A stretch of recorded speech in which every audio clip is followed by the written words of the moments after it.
for his performance.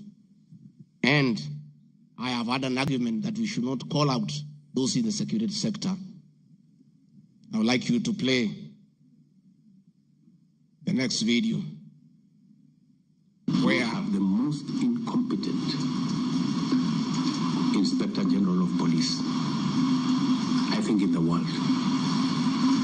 The most incompetent in the whole world. His incompetence may not necessarily play out when things are working, but when things get to a head and you need some decisions to be made, I can tell you for sure, the gentleman we have as an IG cannot make any decision. Nataka tumwambie ule mtu wa sinema mingi anaitwa nani ule mtu? Ule sijui anaitwa DCI, ule anaitwa nini? Ule mtu anaitwa Kinoti. Awache ujinga. Huyo bwana Kiboti awache ujinga. Sio kama tunaelewana. Huyo Kinoti hakuna kitu amefanya kwa hii Kenya ya kisiasa. Yeye ni mtu ya sinema. Anaendesha makesi kwa magazeti. Anatuandikia barua, sijui barua ya kilomita ngapi.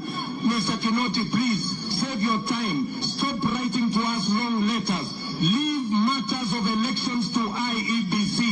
You have no business in IEBC. You have failed as DCI. We don't want you to fail our elections. Tunaelewana? Huyo bwana Kinoti awache hiyo ujinga yake anaendesha pale, kwa sababu anatukasirisha. Huyo bwana Kinoti tunataka tumwambie awachane na watu wa IEBC wafanye hiyo uchaguzi. Alipatiwa kazi ya kufanya criminal investigation. He has never done anything. Ile kesi yote anafanya kesi kwa magazeti. Akiambiwa apeleke evidence kule kotini ameshindwa.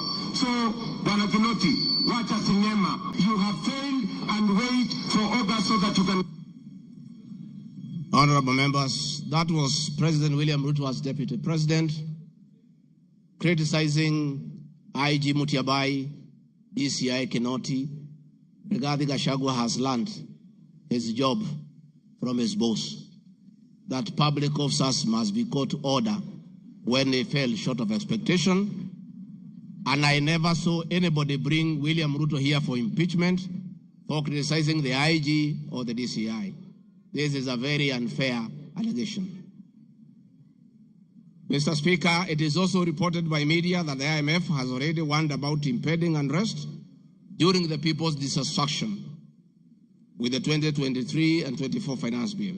Many of you will recall, Mr. Speaker, after the September 11th terrorist attack in the US intelligence agencies were massively criticized, and an inquiry was even opened to investigate why their intelligence agency was not able to detect and thwart the attack. All we are saying is that our National Intelligence Service is accountable to the people of Kenya for its performance. Mr.